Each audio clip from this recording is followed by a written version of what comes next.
Vai, doutora Mariana. Tudo bem? Bem-vinda mais uma vez. Obrigada. Hoje vamos falar sobre açúcar e adoçante. Isso, açúcar e adoçante. Todo mundo acha que falou em adoçante é tudo a mesma coisa. Não. Não é não, viu? Não, de jeito nenhum. Tem os adoçantes artificiais e tem os adoçantes naturais. Isso é bem diferente. Quais são bons e quais são ruins para a nossa saúde? Nós vamos falar, mas a gente fez uma matéria sobre o assunto. Vamos assistir? Vamos. Olha lá.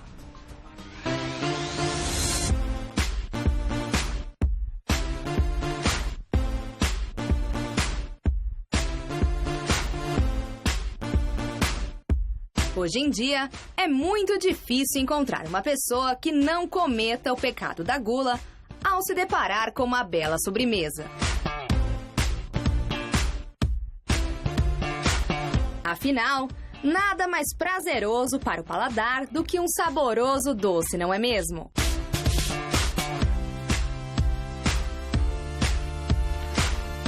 No entanto, para os adeptos de uma alimentação saudável e para os preocupados com o bem-estar do corpo, essa tentação pode representar grandes problemas, pois o açúcar sempre foi o inimigo número 1 das dietas.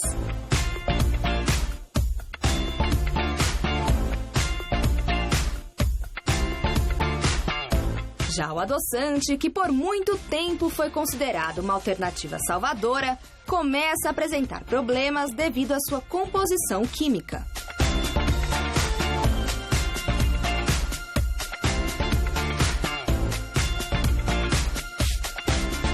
Por isso, de uns tempos pra cá, as pessoas estão começando a questionar: açúcar ou adoçante? Qual a melhor opção?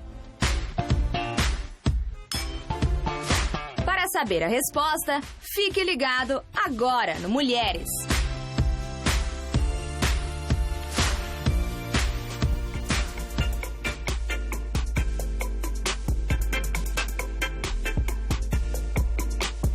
Tudo bem, criança melada de chocolate é muito bonitinho, mas não é muito aconselhável, não, né?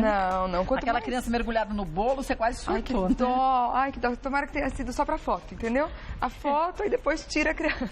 Porque quanto mais a gente puder adiar o fornecimento de um doce pra criança, é claro que é muito melhor, né? Quanto mais adiar, melhor é. Quer dizer, serve o doce em forma de frutinha, né? Isso. Faz uma papinha com a fruta cozida sem açúcar, Pronto, né? natural, caseirinha, sem dúvida nenhuma. Mesmo porque a hora que entrar na escolinha, a hora que começar a ir em festinha de criança, vai ter mais acesso a esses alimentos. Então, quanto mais tarde você conseguir introduzir, seja o açúcar, mesmo na forma do... que às vezes a mãe coloca na mamadeira açúcar. Coloca chocolatado no leite e açúcar, açúcar. Né? Então, quanto mais tarde a gente conseguir introduzir, melhor é. Mesmo porque o nosso paladar, ele vicia no doce. É, então...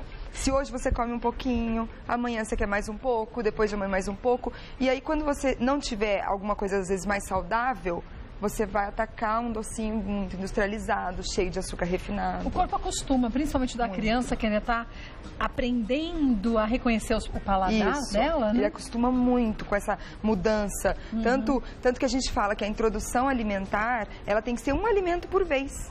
Eu sei que não é o assunto de hoje, mas como a gente entrou... Vale, né? Por exemplo, vou começar a dar a papinha salgada. Primeiro, introduz a beterraba sozinha. Depois, só a cenoura sozinha. Para a criança se acostumar com o paladar de cada alimento. Porque às vezes a mãe já mistura tudo de uma vez e ainda sopa, coa. por exemplo, né? Ixi, aí pronto, a criança nunca vai distinguir. E é importante para a formação do hábito alimentar essa introdução de cada alimento. Depois sim, faz as misturinhas, mas no começo tem que ser cada alimento por vez.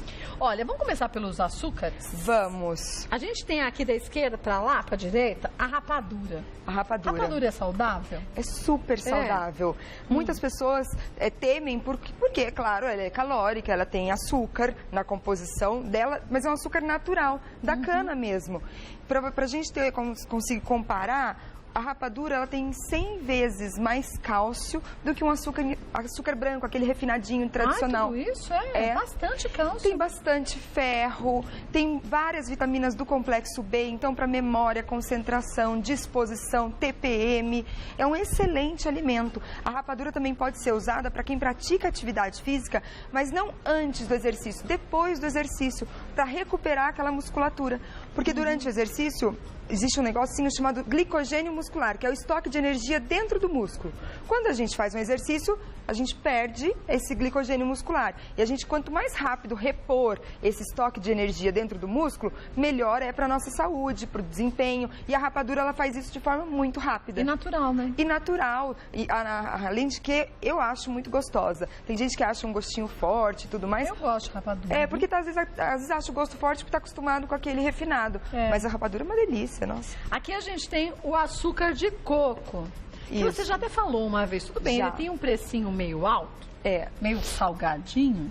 Mas também não é para usar muito. Não é para você fazer um bolo que você coloca 2 xícaras. Não. É para aquele cafezinho que você não consegue adoçar, tomar sem adoçar, porque sempre o ideal é a gente acostumar o nosso paladar sem o doce. Então, começar a acostumar com o gosto do alimento. O azedinho, o amargo, por exemplo, no caso do café e tudo mais. Mas tem gente que não consegue, né, Kátia? A gente fala, não, sem nada eu não consigo. Uma opção saudável é o açúcar de coco.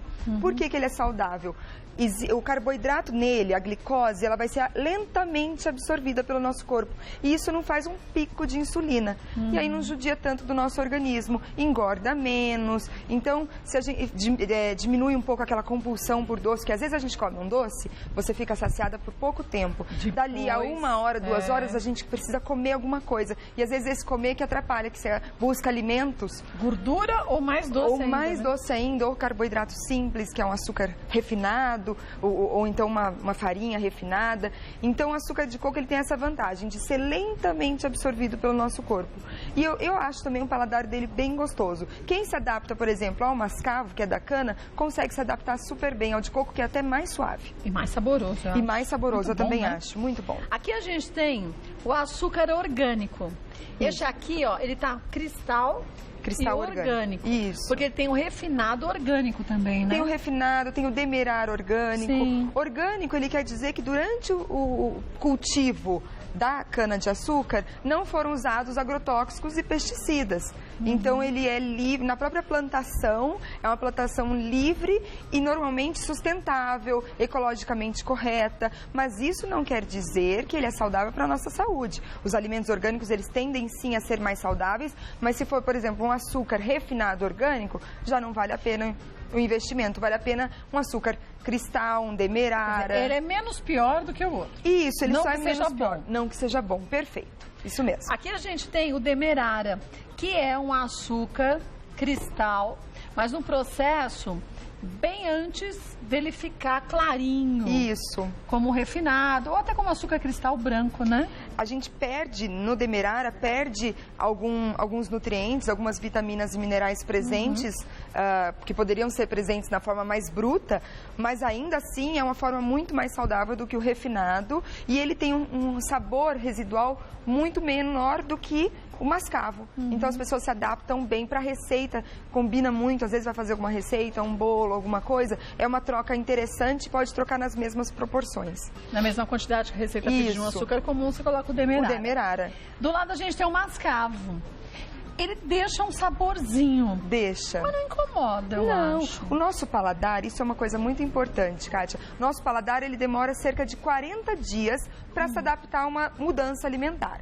No muito caso, tempo, hein? Sim. Então, às vezes, a pessoa já na primeira vez que ela experimenta, ai, não gostei. Não, experimenta, faça de outra forma, introduza. Ai, mas o meu cafezinho eu gosto daquele gostinho. Se for uma xicrinha no dia, tudo bem, mas tem gente que toma o tempo inteiro, vai lá, toma um cafezinho. Aí é muita coisa, né? Aí é muita coisa, então vale a pena sempre investir no açúcar mascavo. Ele tem várias vitaminas e minerais, ele ajuda no combate à anemia, porque tem bastante ferro, ele ajuda muito para quem tem osteoporose, porque ele tem bastante cálcio. Então ele é sim uma forma muito interessante do açúcar. Depois a gente tem açúcar cristal. Sim. Que é o mesmo açúcar do refinado, só que uns processos antes, né? Isso, antes do refino completo, mas ele já começou o refino. Ali já tem química, por isso que ele deixou de ser. Isso. Esse aqui seria a comparação do boa. mascavo, do demerara e do cristal. Ó, já mudou a cor, senão que tem química, Exato. Né? E aí acaba que com esses produtos químicos você perde os nutrientes. Então perde aquele cálcio que eu falei, o ferro, as vitaminas do complexo B, elas se perdem nesse processo de refino. Então o cristal ele é uma etapa antes de virar o açúcar refinado, mas ele já começou o processo de refino e já tem adição de substâncias químicas. Depois a gente tem o açúcar açúcar light, que aí o povo fala, é light, eu posso comer à vontade. Exato. E baixas calorias, eu vou me acabar no tal do açúcar light. O que ele tem misturado nesse açúcar? Ele é o açúcar refinado misturado com um açúcar, com um adoçante. Normalmente eles usam ou aspartame ou a sucralose. O grande problema do açúcar light é essa intenção. As pessoas usam, é light, esse eu posso, que é o que você falou. Mas esse açúcar, ele é refinado e ainda tem um adoçante, normalmente de péssima qualidade nutricional. Então, não é uma boa opção. Tem gente que chama de... a gente fala, né, que engana as pessoas. Para ser light, um alimento, ele tem que ter 25% ou mais de redução de qualquer nutriente. Então, por exemplo, às vezes você tem redução de algum nutriente importante, não necessariamente gordura, caloria, carboidratos, enfim. Então, a gente tem que tomar cuidado quando o termo vem escrito light, não só para açúcar, mas para todos os alimentos que na indústria alimentícia vem escrito light, muitas vezes pode não ser uma boa opção. E pode engordar. E pode engordar, claro. Eu posso falar que eu comi uma picanha light. Porque ele não tinha 1,5 centímetro de gordura, ela tinha só meio. Só meio, pronto. Mas o meio que tem, ficou light comparando ao outro, ficou, mas continua fazendo mal, né? Então, tem que tomar cuidado com o light. O light é um termo... Engana. Às vezes eu prefiro que a pessoa coma o normal, mas em menor quantidade, do que como light e acha que porque é light pode comer em maior quantidade. Aí engorda, né? É muito. Depois a gente tem ali o açúcar refinado. Isso, o açúcar refinado, que ele passou por vários processos para ficar nessa coloração e nessa textura, e ele perde muitos nutrientes que tem num açúcar, por exemplo, mascavo, numa rapadura, no açúcar de coco. Então, não vale a pena, sem dúvida, desses aqui é o pior açúcar que tem. A gente está da esquerda para a direita com o melhor para o pior. Na verdade, eu colocaria só o orgânico para cá. Né? Eu colocaria o mascavo. Inverteria, né? Pronto, aí seria perfeito. Eles estão coladinhos. A gente descola. Pronto. Porque aí já está na sequência do que seria, olha lá, o que seria do mais saudável para o menos saudável. Perfeito. Aí aqui a gente tem o mel. O mel é um alimento saudável, ele é um antibactericida natural. Também ajuda muito no sistema imunológico. Então, nessa época do ano que as pessoas estão ficando muito preocupadas com H1N1, muitas crianças com gripes e tudo mais, então o mel, ele é já comprovado por estudos científicos, um alimento muito bom para o sistema imunológico, ele melhora a resposta imunológica, ou seja, mesmo que você tenha contato com algum vírus, essa resposta do seu corpo se defender na presença do consumo do mel de forma constante, frequente, melhora bastante esse sistema imunológico. A gente só tem que tomar cuidado sempre com a quantidade, né? Porque também engorda, né? Também engorda e também tem a versão orgânica. Então, a versão orgânica também tem um cultivo diferente e não utiliza agrotóxicos, pesticidas, enfim. Agora, é verdade que crianças com menos de 2 anos, as mães não podem dar mel? É verdade, a não ser que tenha acompanhamento com um profissional. A gente recomenda não dar o mel para crianças abaixo de 2 anos e para diabéticos também, né? Porque às vezes a pessoa fala, mel é saudável, então a nutricionista falou que mel é bom para o sistema imunológico. Aí um diabético pega uma gripinha e coloca bastante mel para dentro. Esse é um problema, porque pode alterar bastante a glicemia, já que é uma combinação de glicose com frutose. Então, tem um alto teor de glicose na composição do mel. Agora, tomar cuidado, gente, onde você compra esse mel. Sim, tem que ser de boa procedência. Tem que ter um selo de garantia. Porque tem gente que, de uma forma errada, mas infelizmente tem, pega a glucose de milho, põe essência de mel e fala que é mel. Aí você está se entupindo de glucose de milho, achando que você está fazendo bem para sua saúde. Nossa, é um dos piores alimentos que tem. Se a gente colocasse aqui, ela estaria depois do refinado ainda, a glucose de milho. Depois, não coube na mesa. Lá no chão. Estaria no chão. É verdade que o mel de verdade, ele cristaliza? Ele cristaliza e o mel de verdade, ele não pode ser aquecido. Então, muitas vezes, a pessoa cristaliza e a pessoa coloca no micro-ondas, coloca na panela, né? para aquecer. Não façam isso. O mel não deve ser derretido de forma artificial com aumento grande de temperatura. Deixa ali, cristalizou, não tem problema. Agora, se eu compro numa bisnaguinha um melzinho que ele não cristaliza, ele pode estar misturado com glucose de milho. Pode estar misturado. Por isso que é bom ter o selo da procedência, o selo do Ministério da Agricultura e tudo mais. Aqui a gente tem o aspartame. Aqui começa agora a grande dúvida da maior parte das pessoas. Há uns anos atrás você falava que adoçante era tudo de bom. Depois você disse que adoçante matava. Aí é tudo de bom ou ele mata? Ou ele mata.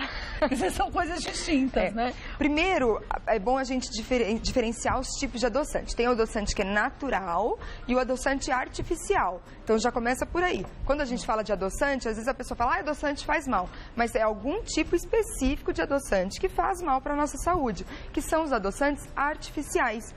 Por exemplo, aqui a gente tem o aspartame. O aspartame tem vários estudos, Kátia, que mostram a relação dele com Alzheimer, com doenças degenerativas, com enxaqueca. Então, pessoas que sofrem com dores de cabeça recorrentes têm que evitar o consumo. Alguns estudos associam a relação do aparecimento de células cancerígenas.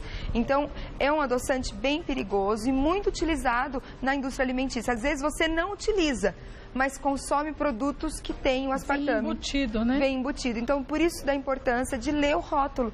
Leia o rótulo ali ingredientes, e veja se contém ou não aspartame. E dê preferência para aqueles produtos sem aspartame. Já foi comprovado isso tudo, né? Já. E por que eles não proíbem? Então, a briga é muito grande, né? A briga é o mesmo caso do refrigerante. Briga de peixe grande, né? É o mesmo caso do refrigerante, né? O refrigerante sabe-se que faz mal, mas tem livre venda, vamos dizer assim. Inclusive, para falar em refrigerante, às vezes a pessoa opta por o diet, o zero, enfim, eles têm aspartame na composição, a maioria deles. A maioria deles. Olha. E às vezes, se você fosse escolher, muitas vezes é melhor optar, é menos pior, vamos dizer assim, porque melhor é muito forte para falar de refrigerante, mas às vezes é menos pior optar por um refrigerante normal, sempre em pequenas quantidades, em caso de diabéticos, pessoas com colesterol, com triglicérides alto, sempre consultar um profissional para deixar esses alimentos de forma muito esporádica e não no dia a dia. É que tem gente que é viciado em refrigerante, né? Que não consegue sentar na mesa ou sentar na sala, sentar com a garrafa do lado. Toma 2, 3 litros de refrigerante por dia. Eu conheço pessoas que já chegaram no meu consultório e logo pela manhã, acordava e primeira coisa do dia, um copão de refrigerante. É assustador, né? Eu acho que é. Eu acho também. Então, assim, as pessoas... melhor. Eu falava assim, mas vamos tentar trocar, pelo menos vamos começar pela água com gás, né? E vai tirando E vai tirando aos poucos, né? Mesmo porque, principalmente os refrigerantes escuros, quando a gente tira muito rápido, assim como o café, eles podem causar algumas reações no nosso organismo. Muitas vezes até mesmo dor de cabeça. Como tipo abstinência, né? Por conta do alto teor de cafeína, enfim. Então, sempre tem que tirar aos poucos para não causar essa sensação e ir trocando, mas sempre que possível substituir. E o ideal é nem comprar. Porque se você não tiver em casa... Você não toma, né? É mais fácil. Pelo menos resiste mais. Aqui a gente tem a sacarina. Isso. A sacarina, ela é sacarina sódica, tem alto teor de sódio. E o grande problema da sacarina é que alguns estudos mostram que ela altera o paladar do nosso pro doce. Então acaba, quando as pessoas falavam, não lembro se vocês se lembram, que saiu um tempo atrás falando, adoçante engorda. É porque ele aumenta essa vontade, muitas vezes, de comer doce. Porque como o poder de adoçar de um adoçante é muito maior do que de um açúcar, então você fica sempre com aquela sensação de que você precisa de um... E o dia que você não tem, você acaba, é o que eu falei, vai para um refinado, vai para uma opção que não é saudável. Então a sacarina não pode ser usada por gestantes, crianças, também tem muitos produtos porque ela tem um custo muito baixo, então tem vários produtos da indústria alimentícia que tem a sacarina, então também não é tomar cuidado, não é indicado e ele também é dos químicos. A gente não tem aqui, mas faltou a sucralose. A sucralose, é verdade, faltou a sucralose. A sucralose, ela é derivada da cana? Ela é derivada da cana, mas o grande problema da sucralose é que ela não é natural, ela é artificial pelas moléculas que são formadas esse adoçante. E o que os estudos estão mostrando é que o nosso organismo, nosso intestino, ele não tem uma capacidade de metabolizar, vamos dizer assim, de digerir e aproveitar. Então é como se ela fosse tóxica para o nosso corpo. Mas ainda tem muitos estudos, então é algo muito recente. Eu sempre falo que quando surge alguma coisa assim, começa um estudinho aqui, outro ali e tal, sempre melhor a gente vai para o natural e deixa o artificial um pouco de lado. Né, é melhor. Aqui a gente tem o stevia. Isso. O stevia é um adoçante da linha do natural, né? O stevia é natural ele tem um gostinho residual, por isso que muitas pessoas falam, ai, mas eu não me adapto com stevia porque ele deixa o amargo. Mas é o que eu falei, são 40 dias para o nosso paladar se adaptar a alguma mudança alimentar. Então, se em 40 dias você insistir nessa mudança para o stevia, é melhor. Não tem contraindicação, por exemplo, para gestantes, para crianças, diabéticos. Então, é claro que é sempre melhor não adoçar. Mas se for usar um adoçante, que seja um adoçante natural à base de stevia. Aqui a gente não tem a frutose também. Também é um adoçante. É considerado adoçante? Na verdade, a frutose, ela não pode, por exemplo, para diabéticos, não pode ser para quem quer emagrecer. E ela aumenta muito rápido a insulina, porque ela tem alto índice glicêmico. Então, a gente também tem que tomar cuidado com a frutose. Apesar de parecer, vem da fruta e tal, ela já tem vários estudos também que mostram que ela tem relação até com o acúmulo de gordura no fígado, que chama esteatose hepática. Então, por mais que pareça ser natural, é diferente daquele açúcar da frutose que está na fruta, que junto da frutose tem outros nutrientes, todos compõem a fruta. E mesmo assim, faz mal para algumas pessoas. Sim. Melancia, por exemplo, a diabético não pode, né? Pode. Com moderação, mas não assim quanto quiser. Exato. Né? Em pequenas quantidades e sempre associado a outro alimento. Como uma oleaginosa, uma castanha, uma amêndoas, ou então com uma fonte de proteína, ou logo depois como se fosse uma sobremesa depois do almoço, porque daí já tem outros alimentos ali que compõem o almoço que retardam a absorção desse açúcar da fruta. Então não é porque é a fruta que a gente pode comer também o quanto quiser. Não, de jeito nenhum, tem limite. Nada pode ser o quanto a gente quer. Pensando assim fica fácil. É verdade. Não é? É.